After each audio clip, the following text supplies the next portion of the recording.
Hello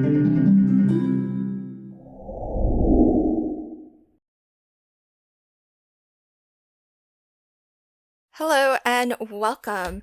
This is the Cat Scrappiness 3D box die set. So this is going to be your base die set to create a 3D pop-up box. Let me first describe to you what each of these dies will do, and then I'll actually show you how to put one together. So we have here, this is going to be the back of your box, and it's got some a lovely shaped border and some fantastic stitched border detailing. There are two score lines that will score where you fold these two flaps here, which become the sides of your box. This die set, you can detab these if you want, they are connected, but there's actually 3 separate dies. And this is what I call your bridge piece, because these pieces will bridge from one side of your box to the opposite side of your box. So this will be the front of your box as well as any additional layers that you want to add, because you do have this stretch here, which is about just shy of an inch. And so you can add multiple bridge pieces to create mid-ground scenes in your 3D pop-up box. So this width here, if you're curious, measures around 4 3/4 of an inch. So that's going to be the width of your box, and the height of your box measures roughly 4 3/8 of an inch. So what do you get when you die cut this out?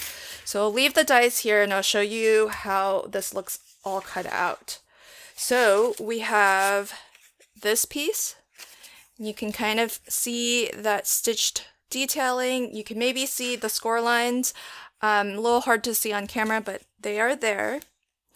And then this set of dies cuts out these 3 bridge pieces. And so you have different heights of your bridge pieces, so that if you wanted, you can create sort of a staggered stage effect where you have the tallest one in the back, and you can create a scene there. Then you can have the next shortest one, and that way anything you place here is going to be hopefully visible in front of the back scene, and then you can have this at the very front. So if I stack these 3 up, they are about 1/4 of an inch or so, 3/8 of an inch difference in height. And there's nothing to say that you have to use all 3. You can use all the same height and have all of your bridge pieces be the same height. That works too. Lots of ways to kind of mix and match these. You don't have to use all 3. You can just use 1 or just 2, or you can use all 3. These do put in score lines for you, which might be a little bit hard to see on camera, but I will show you how I deal with those in a moment. Before I move on, I do want to give you a sneaky peek to the add-on sets, and there will be different intro videos to show you these in more depth. But I did want to quickly just show that this is going to be your base set, but in addition, you can optionally choose to get additional add-ons. So we have this die here, which is the add-on hills, and I'll show you how that die cuts as well. So you have it's the exact same concept for your bridge pieces, except that you get a different border. This is a nice rounded stitched edge border. So really, really lovely detailing there. That's your hills set. You also have, as an optional add-on, your grass set. So again, another set of 3 bridge pieces, all varying heights. And I've die cut it out of white just so that you can really see all of that detail in those grass blades. So that's your grass. And again, these are optional additional add-on sets that you can get, but once you have them, you can really start to mix and match between them. And then this is the waves. So similar to the other two, you get 3 different options for the different heights. And that way, if you combine and layer them up, look at that kind of fun layered effect of your ocean waves. So just wanted to give you a little sneaky peek as to the add-ons, just so that you know that those are available too, but everything will work more or less in the exact same way.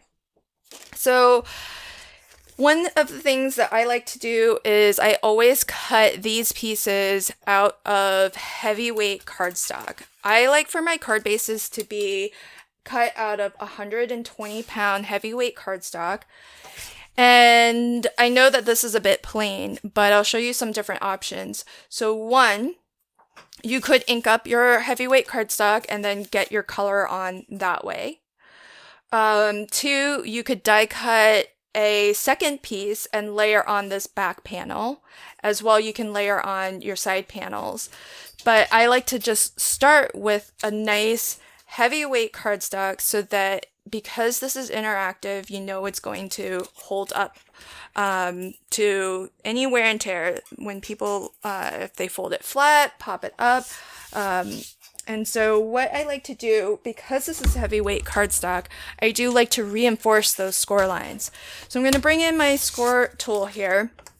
And what I like to do is, if you'll notice, anytime you die cut, there's always going to be one edge that's nice, has that nice soft rounded corner that looks really professional.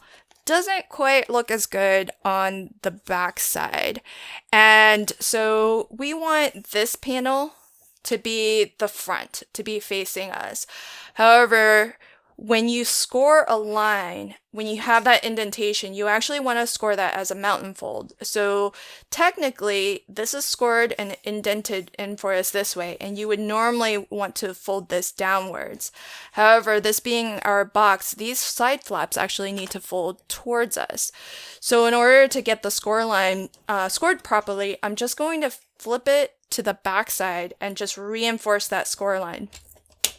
And the reason why you want to fold your score lines that way is because what you're doing when you score is, I'll line it up with my cutting track so that you can see. I'm just going to line up that edge and just score my line. And I'll do that on both sides. But what you want is, you want to, I'll do this from the bottom. When you're scoring, what you're doing is you're stretching your cardstock. When you put that indentation, it stretches your cardstock. And being heavyweight cardstock, I like to use the score tool that came with my all-in-one tool, but I also like to use a ball stylus because my ball stylus can really get deeper into the scoring track, and that gives me a really nice crisp fold. So once you've done all the work to stretch the paper fibers, then you want to mountain fold that. So that's already nice and softly stretched out. And then when we fold it and it bends and has to stretch, it maintains sort of that strength and you won't get any cracking. And you'll see on the inside you have that little ridge there. So that's how I like to do my scoring. And because I like to have that pretty detailing facing us, I reinforce those score lines from behind. For your bridge pieces, you can just score right over top how they already have it. So I'll just take a moment and score these as well.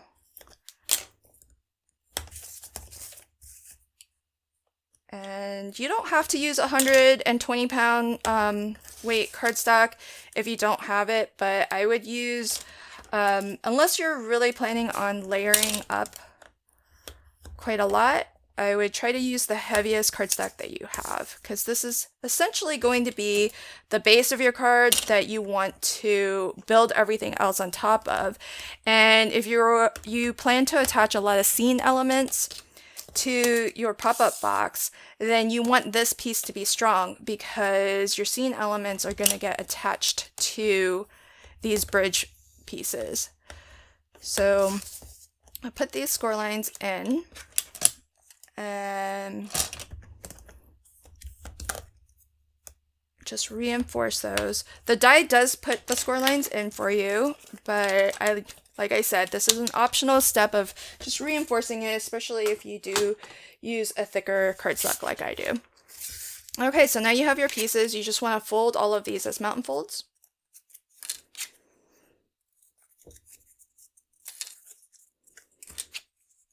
And as I mentioned earlier, you don't have to use all 3 sizes if you don't want. You can just use the one. You can use any number of them, but as a dry fit, it'll kind of look a little bit like this, where those 2 glue tabs are going to get glued to your sides here. So let's start to assemble. This is my preferred way of assembling any kind of pop-up style card that is expected to fold down flat. So what I like to do is I like to put a little bit of liquid adhesive, whatever your preferred strong adhesive is, and you just want to glue this down to the side of your box. You want to just make sure that it's nice and straight and flush to the bottom. Don't cross over the score line of our box, and be sure to give it a really good burnish so that that adhesive makes really strong contact. So I'll just go ahead, for my box, I'll just use 2 just to show you and keep this intro video a little bit short. So a little bit of glue just on that little glue tab. And because I'm only using 2, I'm going to make sure this one's flush to the front of our box. And I do want to make sure that it's nice and straight and lined up along the bottom. And then give that a good burnish. Really make sure it's nice and strong. So the next thing that you need to do then is, because all of this is meant to just fold down flat, what you can do now is just add adhesive on the opposite end, the 2 glue tabs on the opposite end. Again, a nice score tape or red line tape, any strong adhesive is good. Liquid adhesive will be nice and permanent. Make sure everything is lined up at the bottom. Fold everything down flat, and then take your opposite side here and then fold that right over. And it is going to match up perfectly with those glue tabs on your bridge piece. And then when we open, you'll see it's going to open perfectly, and it'll always fold down flat in both directions. Now, if you are using a liquid adhesive like I am, you do want to make sure that you've given your adhesive enough time to grab before you open it up and start to exercise it. But you can see by gluing it the way that we have, it just is guaranteed to fold down flat for you. And that's a surefire way to make sure that this will fold flat and ship nicely. So that is how you put together your basic 3D pop-up box. And let me show you an example of a card I've put together using this set.